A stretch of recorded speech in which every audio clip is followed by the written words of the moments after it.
Alors vous voyez, autour de la première voiture, autour de ce prototype, est né un mythe, celui de l'automobile. Alors, on l'a réalisé de plus en plus, mais pourquoi était-elle un mythe? C'est parce qu'on retrouve l'équilibre des masses, le moteur à l'avant, en avant de l'essieu avant, l'énergie est stockée à l'arrière, comme est aujourd'hui le réservoir d'essence, au milieu sont les passagers pour être bien suspendus sur les ressorts, devant le pilote qui mène le gouvernail, c'est ainsi qu'on l'appelait, mais le gouvernail est un volant, et les bolets ont toujours mis des volants. Faire une réplique, oui, mais avec des moyens modernes, et pourquoi?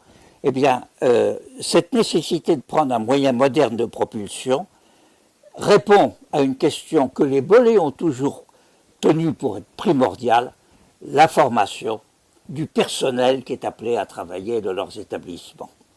Et donc, j'avais suggéré que si on recevait cette idée, il serait bien que ce soit les collèges techniques, aussi bien que l'université, l'IUT, que des entreprises privées qui s'intéressent à la chose, mais gérées par le Conseil des anciens, qui ont les sages, ont leur formation personnelle, ont leur acquis de vie active, et par conséquent, ils pouvaient offrir aux jeunes, garçons ou filles, qui travailleraient sur le projet, de travailler pour l'avenir, avec la propulsion électrique, les instruments d'aujourd'hui, mais sur le patrimoine ancien.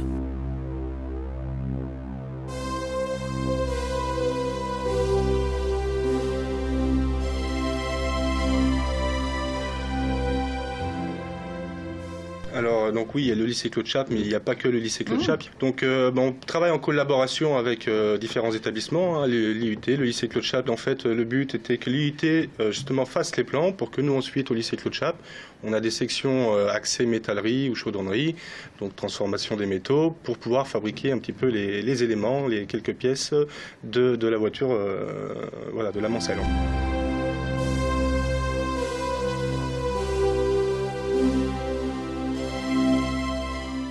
Il y avait un pivot au centre, et donc, si l'essieu avant, avec les roues de chaque côté là, il était arculé là.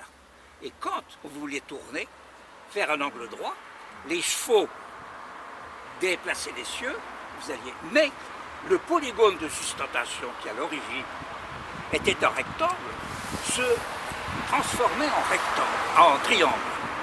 Et la règle que quand la projection du centre de gravité sort du polygone, permettait d'éviter de sortir du polygone de sustentation.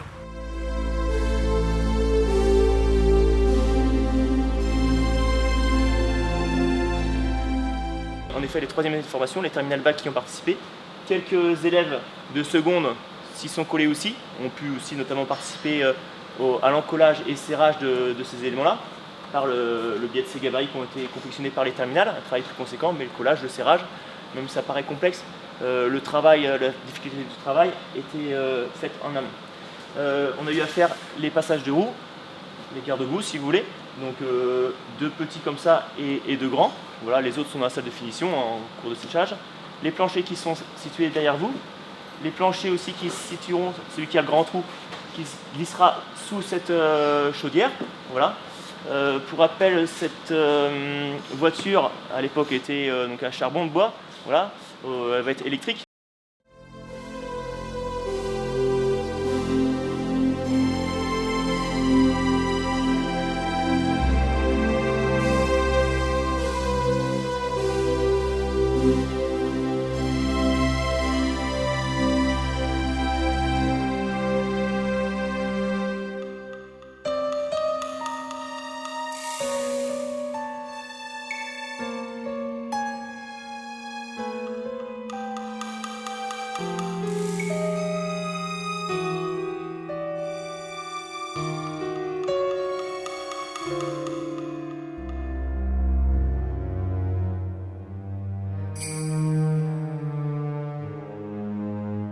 Pour obtenir l'autorisation d'aller à Paris, à la fin il a obtenu que le ministre d'économie, disons, Joseph Caillot, le père de Joseph Caillot, est venu au Mans avec les ingénieurs des mines pour essayer la voiture avant de l'autoriser à parcourir les routes jusqu'à Paris. Et donc, ils sont sortis de là, ils sont allés place de la République, sont arrivés à ce qui est la rue Gambetta, qui à l'époque s'appelait la rue Saint-Louis, qui était, comme vous connaissez, les pavés du Mans. Vous savez, les gros tordus et pleins d'humidité. Ils s'engagent là, évidemment. Et un des ingénieurs dit, si je vous demande de vous arrêter, est-ce que vous pourriez? Car ça le tienne. Il freine. Mais il freine, ce qui bloque les roues arrière. Et comme le poids était supérieur à l'arrière sur l'avant, ça dérape. Sans perdre le nord, il desserre les freins, il remet à la vapeur et il a fait un U-turn. Et l'ingénieur a dit, ça marche mieux que je ne croyais. C'est quand même invraisemblable ce qu'on peut faire. Sans le savoir, il avait inventé le dérapage contrôlé.